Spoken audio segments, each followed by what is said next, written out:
Good morning, everyone, and welcome. Thank you so much for being here for a very special program this morning in anticipation of Yom HaShoah, shaping and reshaping the memory of the Shoah with Michal Govrin and Rabbi Rani Jaeger. This program is a long time coming. It was originally scheduled for last year and needed to be postponed. So we're so happy that the stars have aligned to make this possible this morning. And to that end, we're also so grateful to Helena Diamond Glass for sponsoring this morning's learning, in cherished memory of her beloved parents, Regina Landworth Diamond and Carl Diamond, and all the members of the Landworth and Diamond families who perished in the Shoah, and in honor of our presenters this morning, Rabbi Dr. Rani Jaeger and Dr. Michal Govrin. So for those who may not yet know our presenters today, Michal Govrin is a graduate of Tel Aviv University and has a doctorate in contemporary sacred theater from the University of Paris. She's published 12 books of poetry, novels, and essays that have garnered many prizes in Israel and abroad, and she's the content developer for the Yom HaShoah Hitkansut at the Shalom Hartman Institute. At the Van Leer Institute, she founded the interdisciplinary research group that created the Hitkansut L'Yom Hashoah, which we'll be looking at today, developed together with Rabbi Rani Jaeger, who's here with us. Rani is a research fellow, faculty member, and head of the recently formed ritual department at the Shalom Hartman Institute. He was one of the founders of the Institute's Be'eri program for pluralistic Jewish Israeli identity education. He received rabbinical ordination at the Shalom Hartman Institute and Hamidrasha at Oranim in 2016, and is one of the founders of Beit Tfilah Israeli, a secular synagogue in the heart of Tel Aviv. So this morning we'll be learning about their development of Hitkansut L'Yom Hashoah, a new haggadah for Yom HaShoah that weaves together texts, testimonies, discussions, prayer, and silence, in bringing new awareness to this active memory. And we're so grateful to you both for the learning and exploration and enlightenment that you'll be leading us through this morning. So without further ado, I'll pass it off to Michal and Rani. Thank you very much, David, for the wonderful introduction, and to all of you for being here. And I also see a very good friend from Jerusalem. Hello, Rani. And of course, to dear Helena, who's sponsoring this session and is always supporting in so many ways. I feel personally privileged to be here because BJ is a place that changed my life. The leaders of BJ, especially Rabbi Roli Matalon, and of course the whole team, but kind of, I wouldn't think of Beit Tfilah Israeli in Tel Aviv without BJ, and the Jewish person that I am, and hopefully a human being that I am, without things that I've learned and the many times that I've visited BJ. Personally, that's the reason why on a last family trip to New York, we had our little daughter that was just bat mitzvah, also doing Aliyah Torah in BJ, because it was personally important for me. And she agreed somehow, this unfortunate kid, that I told her that, going up to the Torah in BJ is part of her bat mitzvah journey, because this is being with your brothers and sisters. And it's something which is not only conceptually, but also very practical and emotional.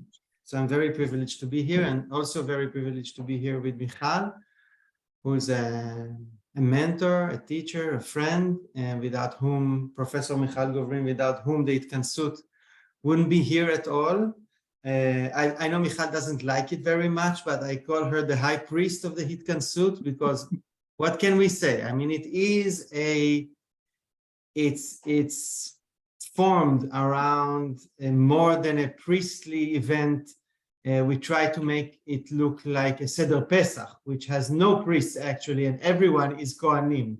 Everyone are priests around the table, but nevertheless, in every such gigantic cultural move, there is a need for leadership, and Michal was that is and was that leadership, which she will elaborate, you will, Michal, dear Michal, will elaborate on in a minute, stemmed also from something very general, understanding of the historical moment, and also very personal, the biography of Michal, and will also, our personal biographies, of course, unsurprisingly, have crossed the production of the Hitkansut many times, and we'll relate to that later. I do want to say that, speaking with David before, we've decided that the line of this meeting today will not be a reenacting of the ritual itself, but explanation of the process, the goals, and the outcomes. And also we would like to share with you a fantastic American version of the Hitkansut, which was just published 3 months ago in New York by the Hartman Institute, and is a take on the Hebrew version. So I would say the thread of our meeting today would be an exploration of the need, the principles of the Hitkansut, and then we go through the haggadah. And I think, David, thank you for calling it haggadah. For a long time we called it handout, leaflet, booklet, all kind of words that were not conveying the message that this is a haggadah, and should be used like one. And so we'll go through the text, and of course we'll leave time for questions. And I would say, Michal, if it's okay with you, I don't know what's the custom in BJ, David, maybe you'll tell me, but if there is a question or a comment, you can also raise a Zoom hand and we will relate to it, or you can also write on the chat and I'll try to relate to it. We're quite accustomed to Zoom after two years of COVID. We know how to handle with that. So without any further introduction words, Michal, the floor is yours. Hello, good morning. The screen is yours. The screen is mine. And beyond the time difference, so I'll say good morning from the afternoon in Jerusalem.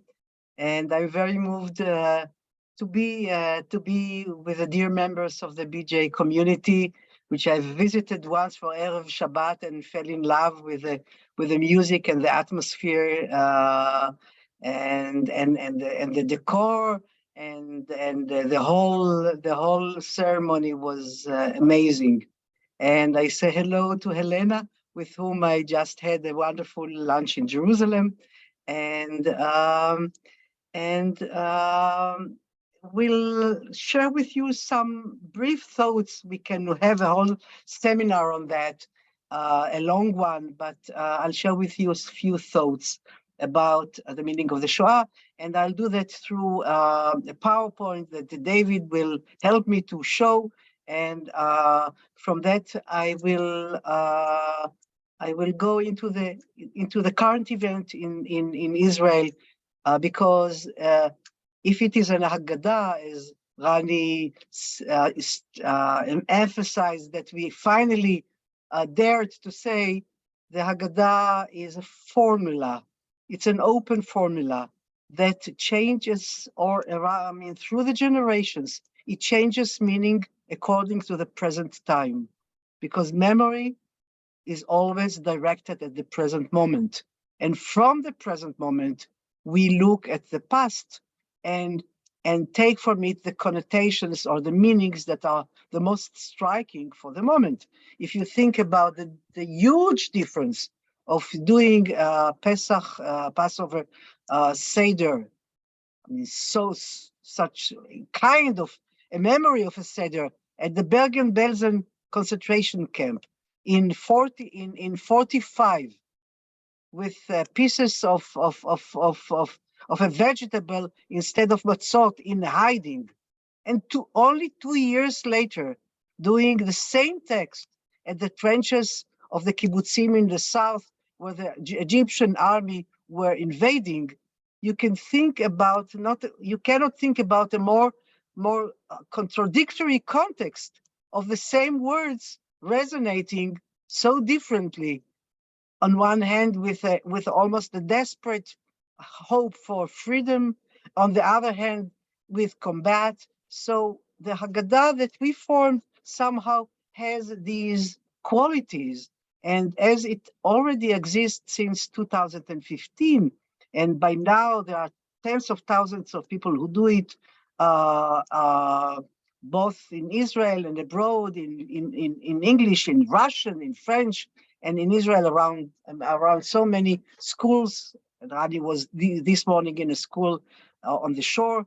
I mean, it changes meaning every year. So we will start, and I'll talk about the actual meaning of this year as we go along. David, could you please show us the first slide?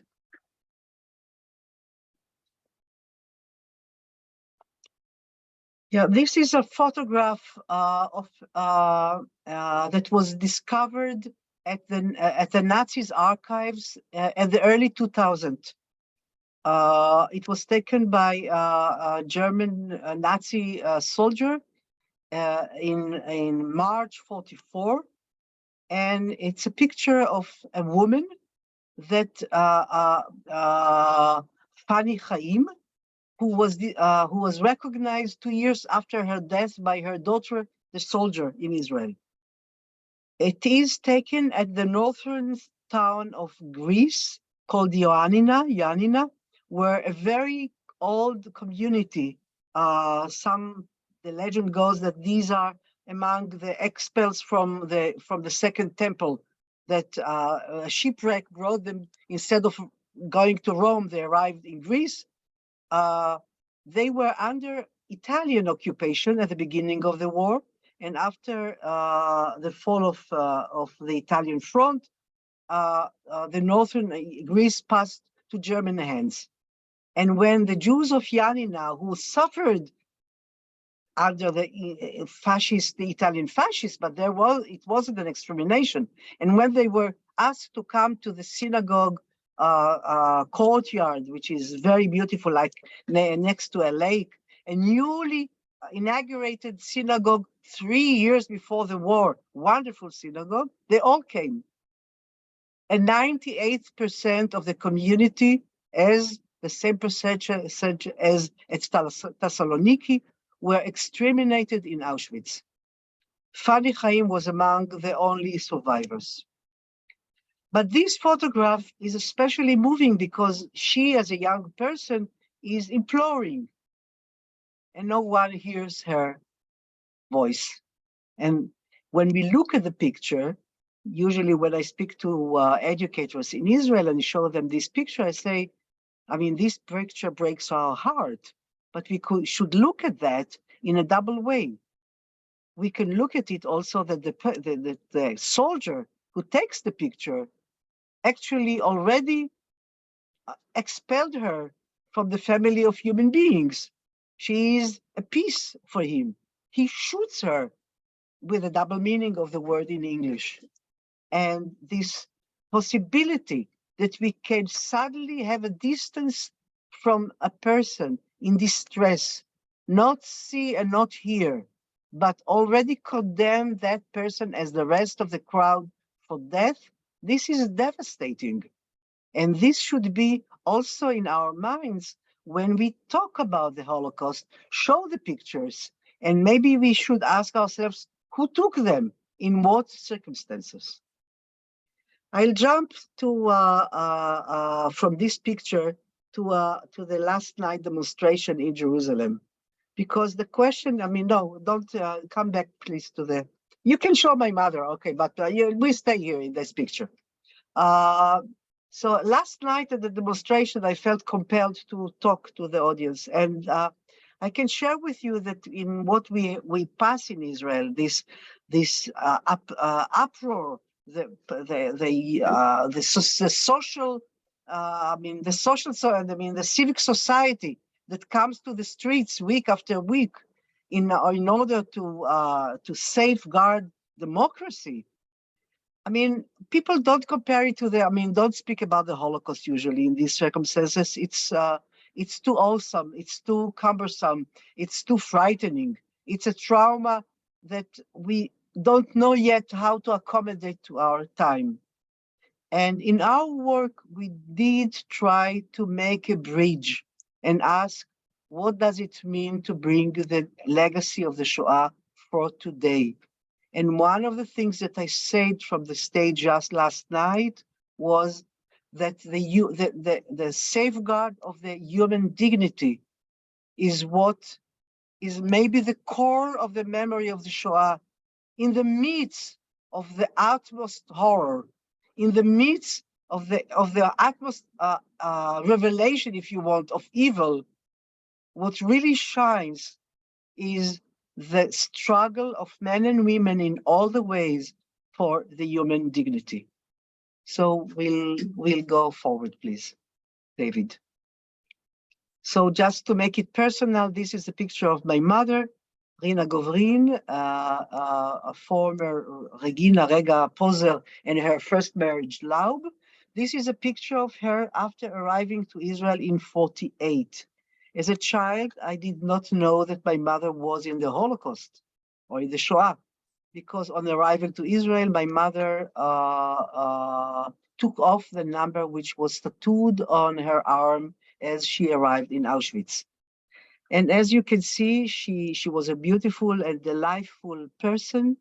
And the legacy that I got from her through her silence, in action more than in stories, was your own dignity. You shouldn't lose it in any moment. And you should be courageous and fight for your dignity in whatever circumstances. We can continue. I just want to stay with you very briefly on the English term, I would say the non-Hebrew term of the Holocaust. I wasn't aware of that until I really started 20 years after the death of my mother. I felt that her legacy, which I tried very hardly to run away from, is something that I cannot run away and I should face it. And one of the things that I started to look at was the terminology Holocaust.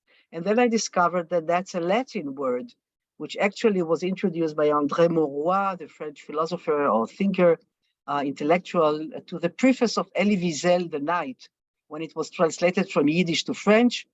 And the meaning of the term Holocaust, to my surprise, was that it's a translation of the Bible of one of the sacrifices that was done in the temple, and that's the sacrifice which was burned totally, whole sacrifice.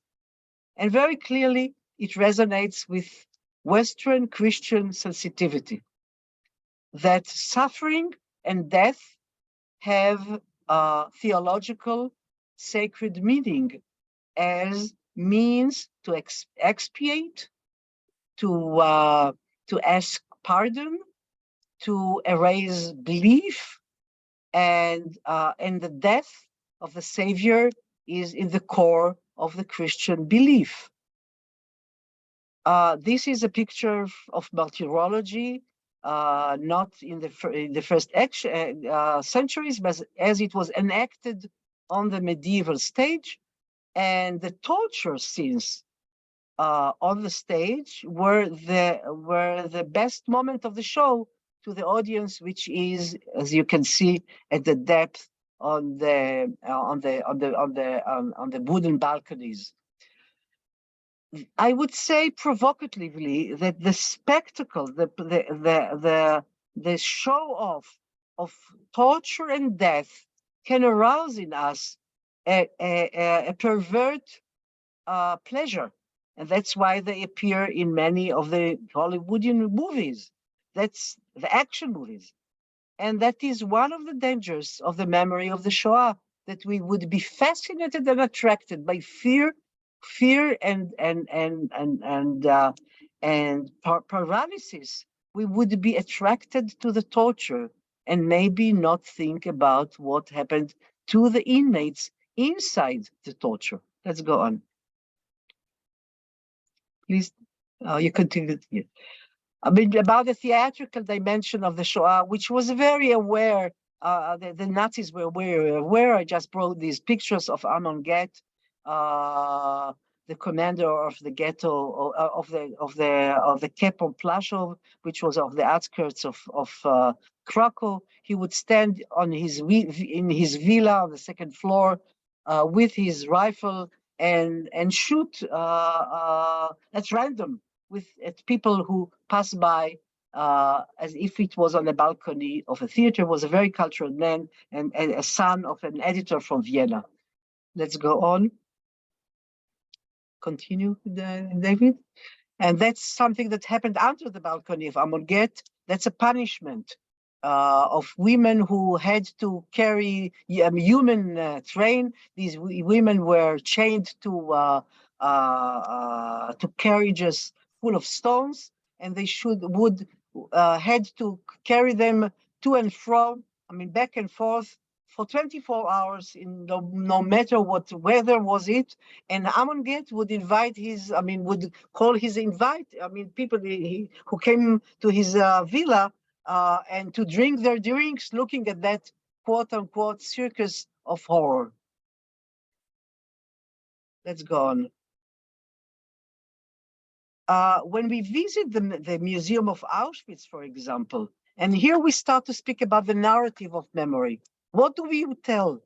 How do we remember?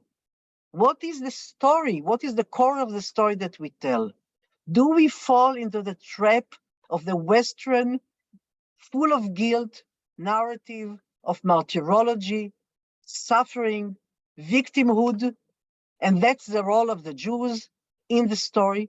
A role, in bracket, which doesn't really always stay with the Jews, because that's not the natural role of the Jews in the Christian scriptures. And it can turn by the return of the repressed very, very often into anti-Semitism. So do we stay with this narrative, take it on ourselves, or maybe in the midst of the horror, in the midst of that sadistic slaughter of millions, we will remember the dignity of the people who were trapped in it and who fought for the dignity.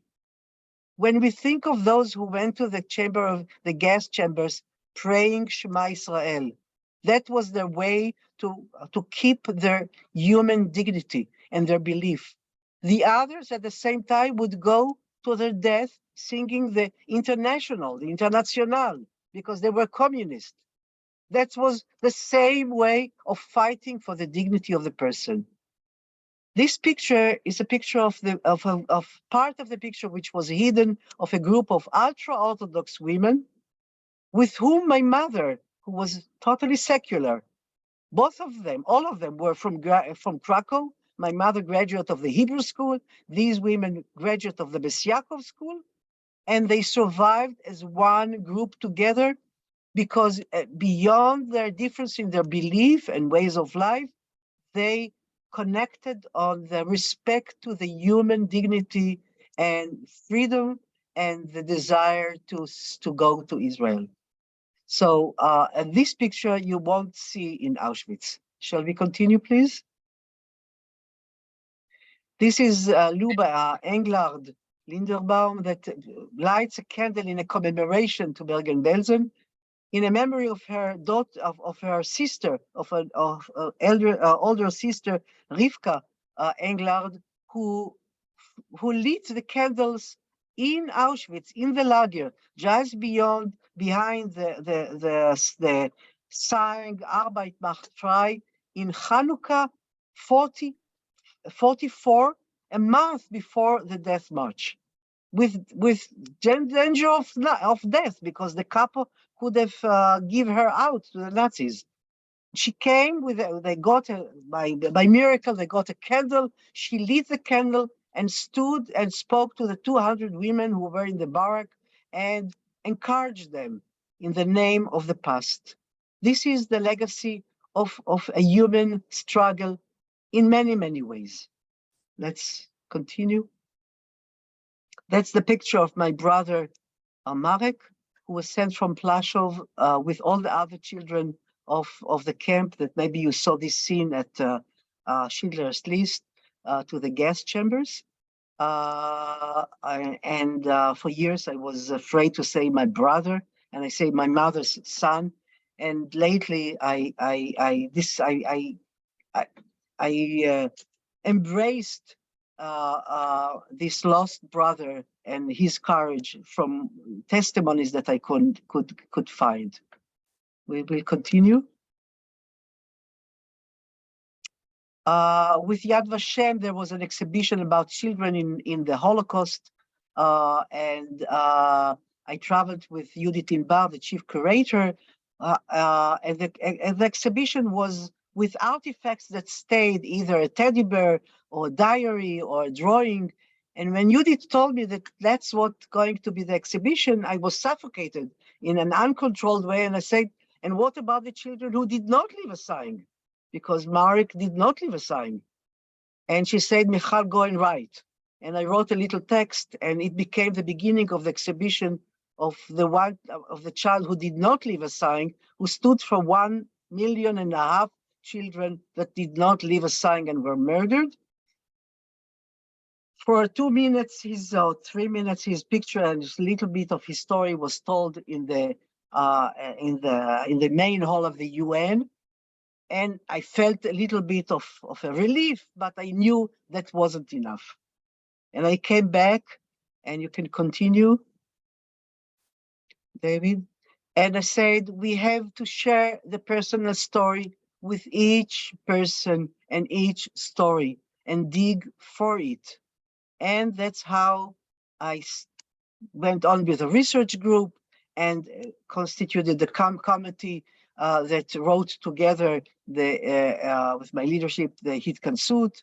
We can continue. I mean, these are the first circles who had the haggadah in hands and share the Hitkansut. Please continue. And that's how it is done in school with the haggadah discharged from the computer with candles in a circle, with a teacher sitting with the students in the same circle. Please continue. More pictures from schools. Please continue. We can continue, David. I think that might be the end. That's the end of the presentation. So we can you can close the presentation, please. So if I think that Rani will give you more details about the need of a ceremony and about its structure. But I would sum quickly, if one can sum that subject quickly, that our legacy was to make the memory at the present. How are we responsible to remember, but how to remember responsibly? And that is according to the Jewish memory. The Haggadah is based on the legacy of the Jewish memory, that to remember the slavery in Egypt, we don't reenact the suffering. We don't show them from all the symbol, the only symbol that stays from the suffering is a little bit of maror on the plate. But when we think about the Jewish memory, it's an active and transformative form of memory. Because we were slaves in Egypt, we are going to fight against slavery through laws, through the Shabbat, which was incredible invention in a world totally based, the whole economy was based on slavery. 1 day in the week, everybody doesn't work. To have the taste, to live existentially what freedom is, and through the laws that oblige us how to deal with a slave. And not, it's not surprisingly that let my people go became the slogan of the black slaves in America to free themselves. The open question is, how are we going to make Zachor and Shamor with the memory of the Shoah? Not only the Izkor, not only to lament, but what does it oblige us? And here I call Rani to continue the presentation, please. So Thank you, Michal. I would say on one foot that the three goals that were on the wall, kind of the horizon of when we wrote the Hitkansut under the leadership of Michal, were first an acknowledgement of the natural fact that survivors are disappearing as part of human reality. Unfortunately, I heard today these are always days of counting. Echad mi yodea in Israel, so they always on Yom Ha'atzmaut they count the numbers of citizens, the numbers of that and that. On the week of Yom HaShoah, on the news, it's like it's quite, you know, striking that today on today's main, you know, headline news on the radio, they said there are now in Israel 125,000 Holocaust survivors. If you think of it, from the total population of 9 million, it's nothing. And they said 400 of them are over 100 years old, by the way, which is a striking number if you come to think of it. It's such a victory, right? That so many of them did arrive to this majestic, you know, personal centennial. But we're losing people all the time. So one question was, how would we carry this memory to the next generation, bearing in mind that, of course, we have that commitment. It always reminds me of that biblical insight of Pesach Mitzrayim and Pesach Dorot. While we read the parasha of the Exodus out of Egypt in the Torah, while the description of the Exodus while the description is on, they're already talking to the people that are in the scene. What will they tell their children when they come to the Holy Land? And this is an amazing Torah moment of, you know, once in the project that I'm leading now, which is training Bible teachers in public schools in Israel. So one of our great mentors, she gave us like an essay, like a writing essay. Write a moment of that night in Egypt from a perspective of a person who's there. So, because when we read it in the Torah, it's all so big and grand and put the blood on the walls. But think of it as someone who's packing his home after centuries of being in Egypt. How do you look on it? So when you start looking on it from a daily point of view, you see the magnitude of the Torah telling us that while you're packing, while you're holding the passport and the visa to exit, already then you have to tell the story of what's happening right now. Kind of the narrative of the actual Exodus is being told while the Exodus is being carried out. So one thing was that we're on the transition from Pesach Mitzrayim, from Shoah, which is like Mitzrayim, which is like Egypt for the people who were there, to Pesach Dorot, to Pesach of generations, which is, for me, I am not a survivor, and Michal is not a survivor. So it's now transmitting the story. That was one challenge. The second challenge was, I'm sure that you know of it, I'm sure that it's also in the States, but here, for the last 25, 30 years, Shoah is also not only, but a divisive issue. Is it my Shoah or your Shoah? Whose victims are, and Mizrahi, Sephardi Jews, who said, but are we part of this story at all? There were many stories of Shoah that were not in Poland and in Europe, that were marginalized, that only in the last 20 years or so have risen to be part of the narrative. Libya, Ethiopia. I think Michal and we were struck to hear that the elite rabbinical leadership of Ethiopia, they were murdered by Nazis, by Italian forces that were Mussolini's,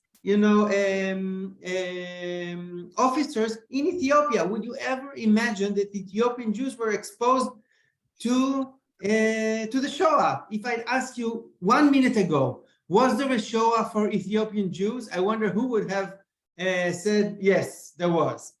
So this whole concept of who's part of the story was extremely important for us. And I have to tell you, I tried to find that sitcom scene with translation to English, but I want to tell you what was in that moment of a TV comedy series called Zaguri Empire, telling the story of a Mizrahi family, typical Mizrahi family in southern Israel.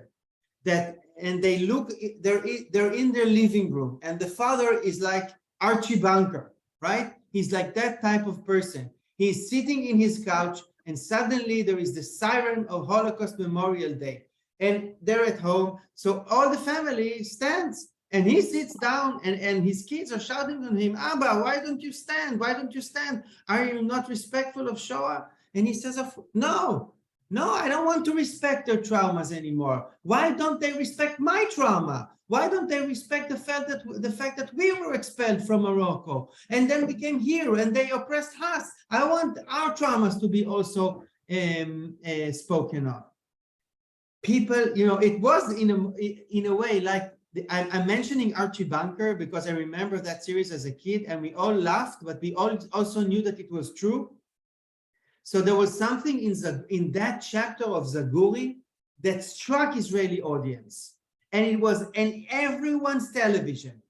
The actual understanding that it is also a moment to rethink that how do we tell the story in a way which is not divisive but inclusive. And I want to say, before getting into showing you some of the American version, that I don't think it is coincidental. By the way, all the Hitkansut from day one was that it is at Hartman and it was printed, was free to download on our website. Okay, it's free of charge. You can use it. You don't have to buy it. You can. And when we posted on Facebook, here there is the Hitkansut, a new ritual for a family or that is for you to use. The first reaction on Facebook was, I'm quoting, "My parents are from Libya. I never felt part of this day. Do I have a place around your Seder of the Hitkansut?" I was happy to reply, please open page 17, when we quote Chayun from Libya, a person that gives testimony on the Holocaust in Libya. And I said to this person, go and check on page 17. After 5 minutes, it's still on our Facebook. After 5 minutes, he came and he said, thank you. This is the first year I feel part of this day. And this is just one anecdote, and we can give you dozens of moments that we felt that one of the remedies that the Hitkansut brings to Israeli society is the ability to sit around one table and to understand that we were supposed, all of us were supposed to be doomed under the verdict, this awful verdict of death, and that this is all part, we're all part of that, and we are all part of this journey. And by the way, displacement, of course, was not only for European Jews, it was also for Arab country Jews, and all of that is part of 20th century and coming to Israel. And by the way, it took us a long time, for us, a long time. Our blind spots, we also had our blind spots. You know how long it took us? And Michal, I'm confessing in our name to this whole crowd, we didn't think enough about former Soviet Union Jews who were coming to Israel by millions, right? And for them, it's not captivity, it's not Auschwitz, it's not Birkenau, it's not Bergen-Belsen, it's fighting in the Red Army with all the medals on their chests. And we didn't credit enough for a very long time the magnitude of the effort that USSR Jews made in the Soviet forces. And when it came to the United States, it was clear for us that when the American team started to work at it, what about all the Jews in the United States Army and in all the Allied forces that were from that side. So, you know, there were so many angles that needed to be taken part into this story. So, and I'll just have 2 more minutes explaining something about the ritual. And maybe I'll share with you now just the beginning of the English version. And here it is. Let me just, sharing is always more complicated than it seems. Okay. So this is the first page, but I actually want to go to the second page, and these are all the acknowledgements, and we'll say, Michal will elaborate about on that in a minute. It's a fantastic job, fantastic work. It's not a translation, it's another version, it's a siddur, it's another siddur. We enter, remember, lament, confront, honor, and reflect. This is the equivalent of the tzach hadash b'achav. You know, to the order of Seder Pesach, right? Okay. Kadesh Urchatz. Kadesh Urchatz. Excuse me. Kadesh Urchatz, Karpasya Chatz, right? There is an order, okay? And there is a flow to the story. Yes, I was mistaken. Sorry. Thank you, Michal, for correcting me. Okay. So, and I'm taking it off the screen to see your faces again. I think the most challenging part in creating a ritual is not the content, but the structure. What's the flow? Because the structure the content, you can change a little bit. You can sing this song and change this midrash with that midrash. We all do that also in Seder Pesach. And Jean is also nodding. And many people here, we know that every year, in many of the families that I know, haggadah has this, it's stretchy, right? You can stretch it, but you can do it because there is a structure. And I always give I compare it to this amazing, fantastic, genius structure of Kabbalat Shabbat that you all know. 6 Psalms Lechadodi. Genius, so simple.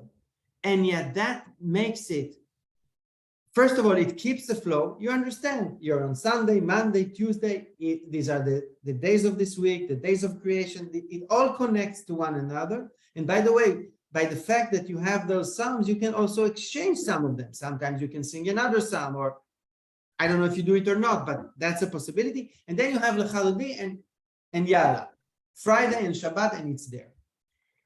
So for us, finding the right structure was a very challenging process.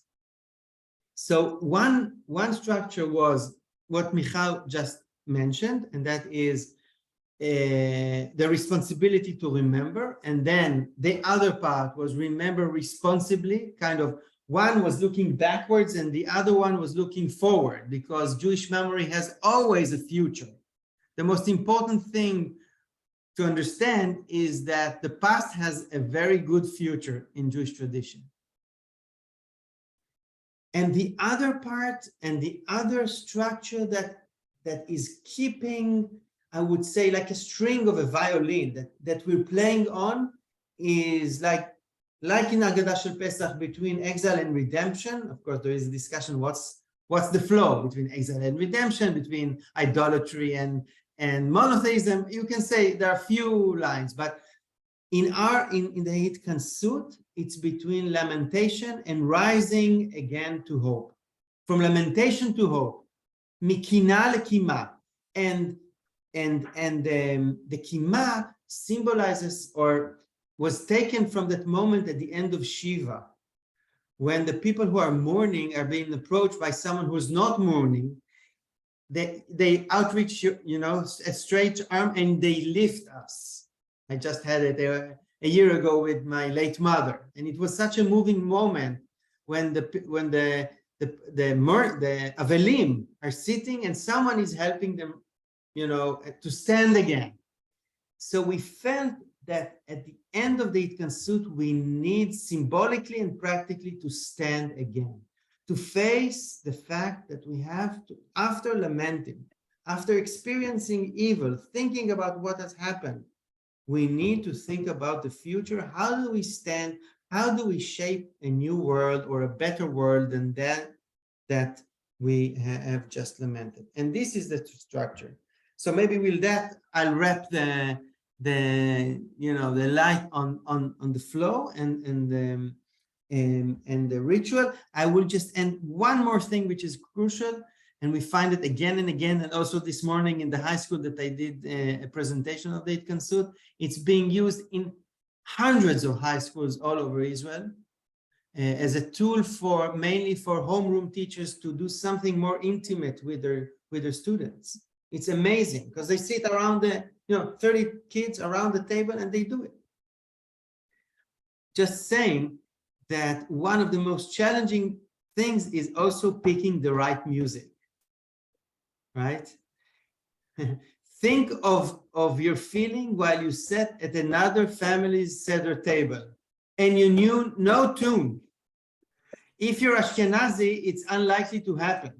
But if you're an Ashkenazi Jew who once celebrated Pesach with a Yemenite family or a Moroccan family and vice versa, and I heard people that they were crying because they didn't find their tune at Seder.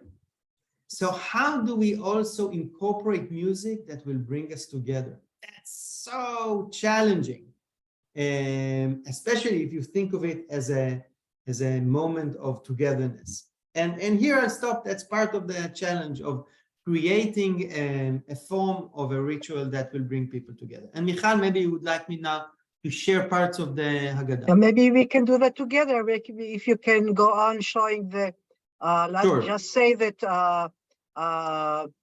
one of the fascinating things that Rani already addressed is that the Shoah the narrative of the Shoah is very different from one country to the other. We could see that at the war between Ukraine and Russia last year. I mean, that is still with us, that at the beginning, both sides were somehow quoting the Second World War, the Shoah, for their own narrative, opposite narratives. And the American narrative is very different from the French narrative, or from the Italian narrative, from the German narrative. Of course. So when with the wonderful umbrella of the Hartman Institute, the China, the North American part of it, decided to embrace the Hitkansut, they could not just use a sheer translation. It is a cultural translation with an adaptation, with a whole team of people who wrote it together. Rani and me held them on Zoom. I flew into New York to work with the team, but the voices and the songs and the connotations were American, with the same liturgy, with the same core, these Kadesh Urachatz. With the same core structure. With the same core structure and the translation of the same core. So I think it's maybe the one of the only, I don't want to say the only, but one of the few modern liturgies that was written in Israel and crossed to America, and that we share, as part of the same legacy. So that even tell me, Michal, what page would you like me to move? Yeah, to? so why don't you move to the page 6 here? Mm-hmm. So, no, the page before. So here's the structure that we will see. This is one, which is here. I mean, the name, it's not exactly as in Hebrew, and it's also differently said, but I think it's much more communicative to American audience. It's enter, remember, lament, confront, honor, and reflect. These are the sections of the ceremony.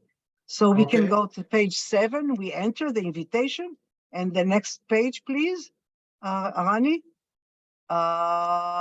Here is the text that we usually read together. It's the only text I'm going to read for you. People read it together, even on Zoom, with a hush, with a hubbub of voices. And it says, Michal, why don't we do it? Let's ask people to open the Zoom. absolutely, open and your... try it like on the 2 years that we did it on Zoom. It works. Yeah. So David, could you please open unmute all the people that we have together here? A sense of zimun, like at the beginning of Birkat, Yes. you know, like a... Yes. So Yeah, I think folks can unmute themselves. okay. And we can read it together, and everyone to him or herself.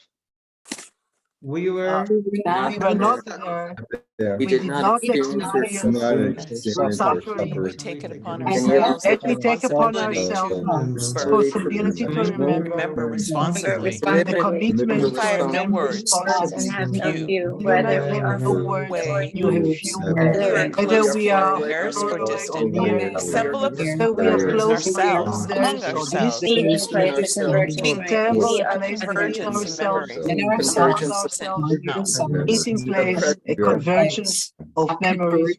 We are present now. We are present now. And with this opening, it really opens, and then there is a text which we won't have time now, but you can look at it maybe we share. I'll share with David the mail, and then you can share it with everyone. That's the whole structure. And let's go to page 7. Rani, next page. Yes. This is the page 7. This is page 7. Yeah. So let's go. Then we start with the invitation. For example, on page 11, we can leaf through it. So the text, they explain.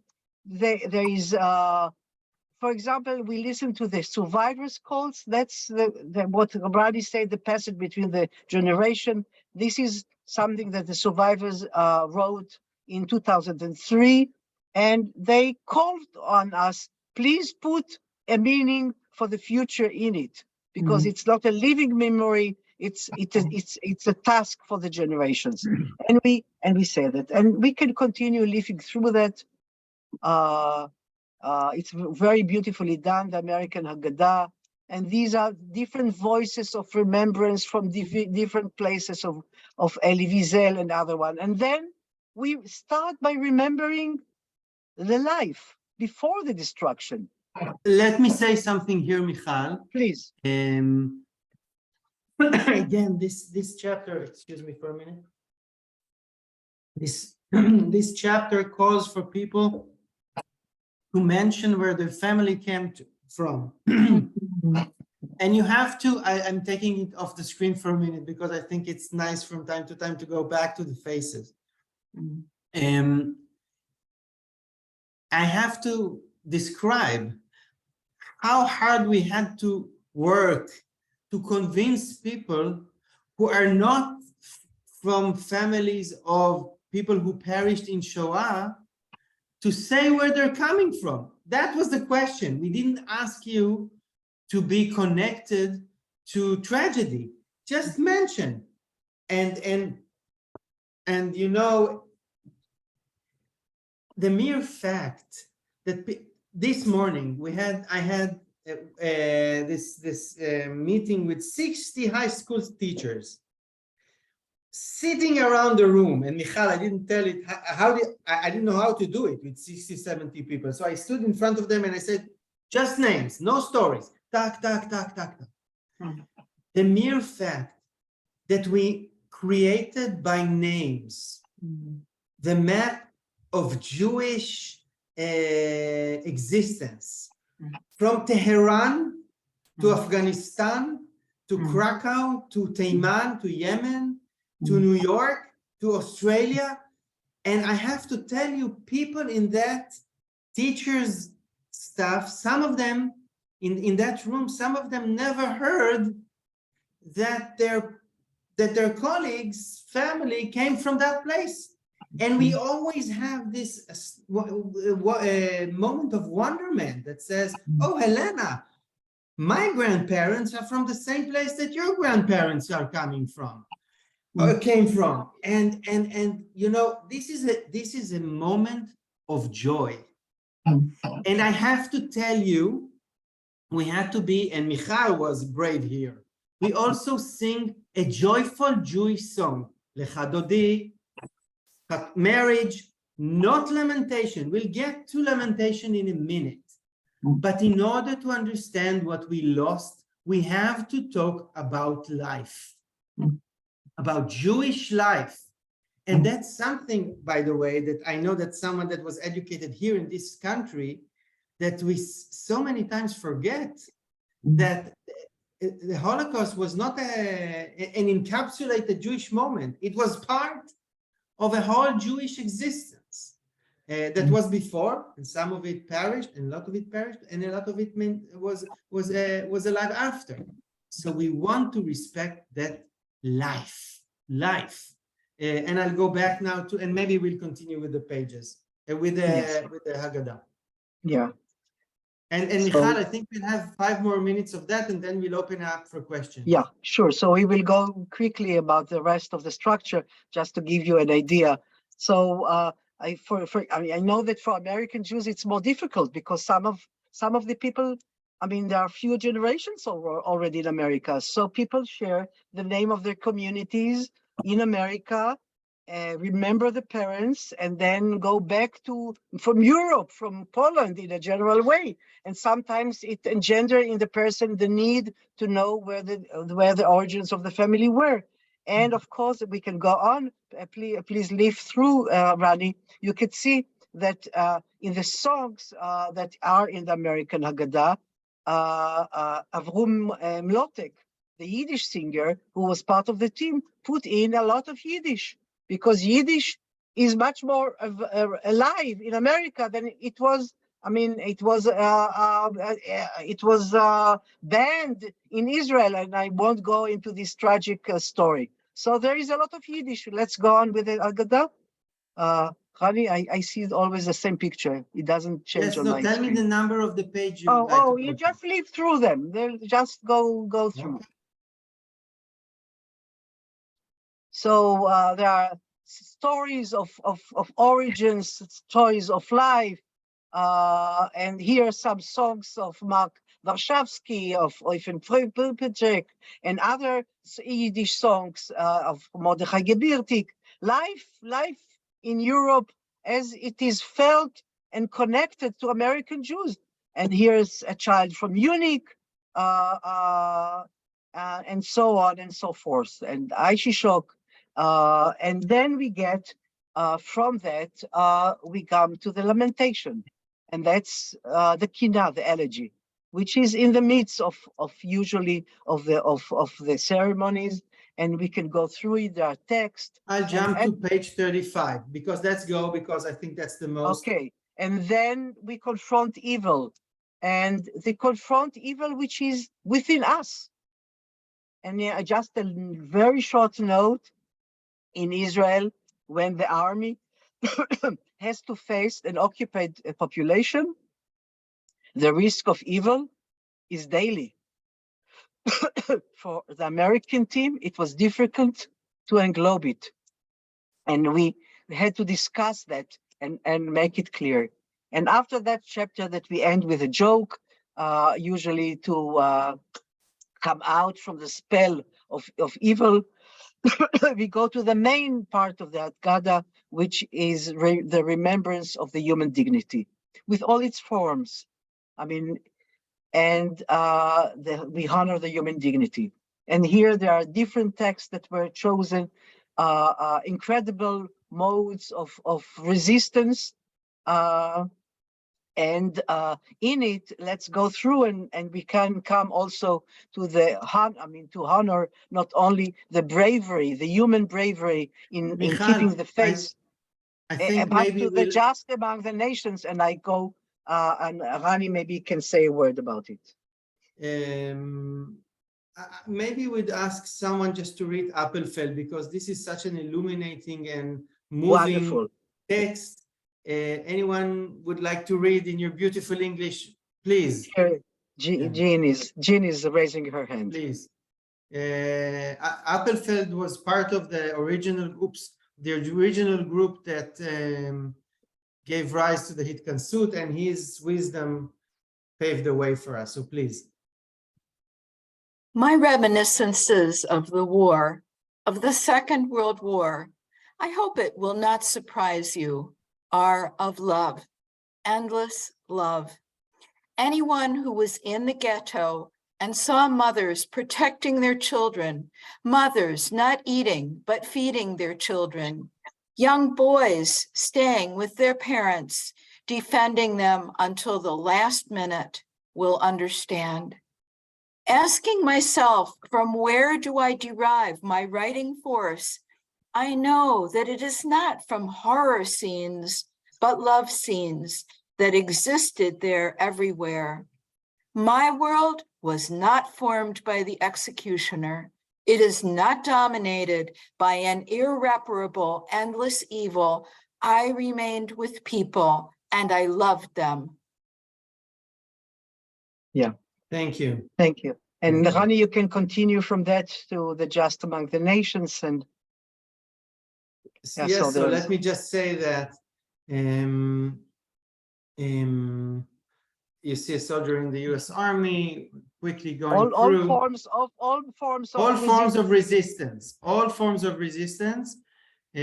which was very important for us, religious, secular, feminist, LGBT, all of those forms of resistance are part of the most important chapter of the Hitkansut. We want to describe this history from the point of view of resistance, not of those who did the crimes, but from those who resisted the crimes.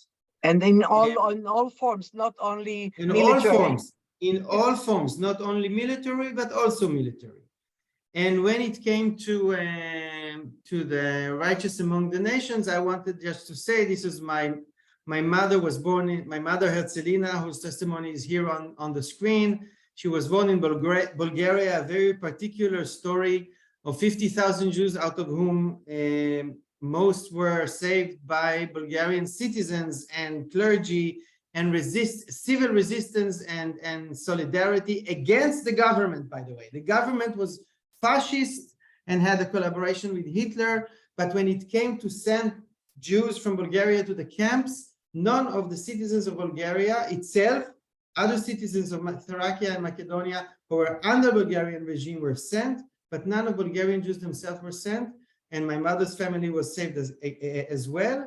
And that was her testimony. And when she, a few years ago, started to tell the story, I felt that I needed a yizkor, a Jewish way of thanking those amazing moments of humanity. And I didn't find one, so I wrote one. And here it is for you. And if there is someone willing to read, that would be generous. I'm not sure that we have time, Rani. Because Okay, we don't have time. Yeah. We have 5 minutes. Yes, yeah. So it is here in front of you. You know what? Maybe I will remember it. I will read it because of just remember, people of Israel, the righteous Gentiles who placed their own lives in danger for the sake of our persecuted and tortured brothers and sisters during the Shoah, and who were as shining stars in the overwhelming darkness of evil. Those who spoke out of a time of silence, those who offered sanctuary and a lease on life in the eye of murderous storm, those who supported them, who were failing and extend a helping hand, food and clothing, who answered the cry of men, women, and children, men, women, workers of the land, city dwellers, and humble standing and high rank, people of faith and conscience. In the very valley of the shadow of death, these men and women stood by our people, and from the fury of inferno, they saved the few and many. They kept the beacon of humanity alight, and all around them humanity dimmed. Remember, people of Israel, their grandness of spirit, their heroism, and their pure hearts. May God bind their souls in the bond of life, and may it come to pass as it was written, as the whirlwind passes, so is the wicked no more, but the righteous is an everlasting foundation. Very, very moving. And we speak about the survivor the day after. I mean, and the power of choosing life as a form of revenge, a unique form of revenge. And the second part of the haggadah is we reflect, and we come to the end. We come to the end and we ask ourselves in every circle, what does that mean for us? How should we remember responsibly today? What is the legacy of that human power and dignity for us in the midst of hardships? And then, as Rani said, we rise, usually empowered by this ceremony. We give hands, we rise, we say the blessings and sing together. And that's the structure of the ceremony. Michal, maybe you will just bless the last Baruch Atah, because I think that's Baruch Atah Adonai, Eloheinu melech haolam, yotzer ha'adam, tama Hitkansut L'Yom Hashoah v'hadam. Here comes to the end the Hitkansut for the Memorial Day of the Shoah and of humankind, and of people. That's the end of it. So maybe we'll stop here and we have another few minutes where we can have remarks and questions and reactions and rejections, because we always say this is a work in progress. We completely understand that this is just a beginning, and this is a suggestion that is now put in front of people in a very elaborated way, but it is still left for a lot of changes and amendments, as it should be. One of the most beautiful things that we receive are Hitkansut that are being taken by students in school, changed with the same logo, with the same visuals, but with the same structure, but with different content. And when I saw one of these today, I said, that's it. That's the right way to go. People feel that they own it. So maybe we'll stop here and we have 5 minutes for questions and remarks. I'm muting myself. David, why don't you help us in? Sure, I see Jean Berman has her hand up. I am so moved by the work that you have done and by how far you have spread this. The nature of the inclusivity, the ritual aspect, the fine tuning to allow different people to come in. I have wondered myself about how, as the survivors have died, we can move forward in a meaningful way. So I am so deeply appreciative of your work. Thank you. Thank you very much. It's yours, and you can do it at your family, around the table with generation of the family or with friends, or if you are educators, you can take it to schools. Now it is in English and it's absolutely yours, also free to charge. It's free of charge to take it off the line, free of charge. And it's there. I think even there is a wonderful guide for the leader that the American team has composed, which is incredibly sensitive to any context of the American society. And I think it can be done with Jews and non-Jews alike. We will have tomorrow night at our Hitkansut, which actually is broadcast directly to America through the mail that I'll send you, David, and you can share it. We have one of the team of the team of Hartman Institute, which is a special team of One Nation. And she is Arabic. She is Christian, because tomorrow the Muslims have the end of the Ramadan and they have a family celebration. And she chose a text by Viktor Frankl, which is totally humanistic and saying, I choose it to show that even non-Jews, even Arabs, can share the memory and can have a meaning from the memory of the Shoah of the dignity of the human face. And I think for us, it was extremely moving that the message arrived and that people can take it. I see Eva. First of all, kol hakavod for having undertaken this important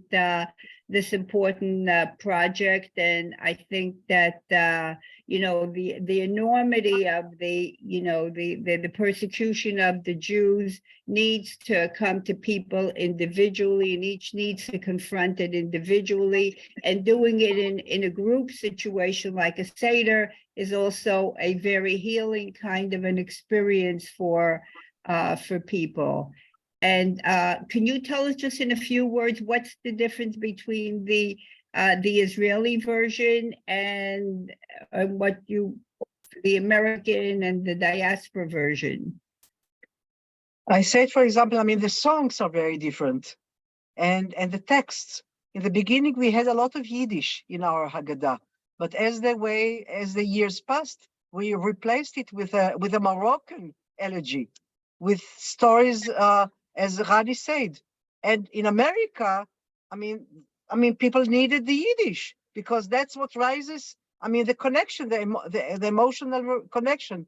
In the French, in the translation to French, I mean, there are stories about about the nations who are French, and about the betrayal that the French Jews felt from their government. So, I mean, and in the Russian, there was amazing stories written from the same cities that last year were under Russian invasion in the Ukraine. So every place had this very emotional link to special narratives, and if they are not there, the memory is not there.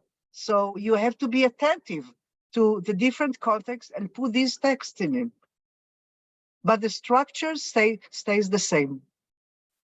I just want to say one thing about the Russians. We tend to forget that, the Russians came from Belarus and from Lithuania and from the Ukraine and Estonia, and that don't forget, a lot of those survivors are survivors of some of the mass killings of the Einsatzgruppen. Absolutely. And that certainly all those Jews who grew up under the Soviet Union certainly could not talk about their experience. Many of them didn't even tell their children that they were Jewish. And so we can't, because you were talking just about the Red Army. So it wasn't just, that they were in the army, but a lot of them did experience their persecution as absolutely. Yeah. Absolutely. We had a text about Babi Yar, and I mean there are more of 1 million Jews who were killed by in the Eastern Europe. Absolutely, you're right. Thank you. And I see Asya and Ted also have their hand up.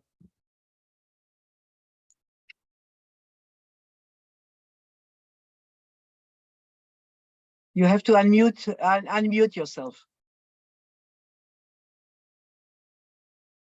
I'm a survivor, and I'm just so moved by what you've done. And I think people have been forgetting it's been a long time ago that the Holocaust happened. And I think what you've done has helped people to remember. And I'm deeply grateful for your work and what you've done. Thank you so much. Thank you so much. And finally, Eleanor for the last comment of the morning.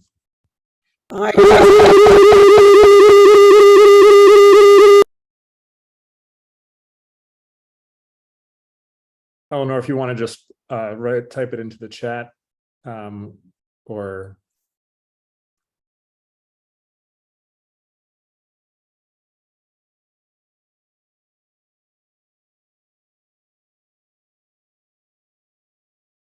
so while Eleanor is typing it into the chat, I just want to echo the gratitude that's coming from so many in the community that's filling the chat for those who are able to look at it, to Rani and Michal for your work, for sharing it with us today. Again, for Helena for sponsoring this wonderful opportunity this morning.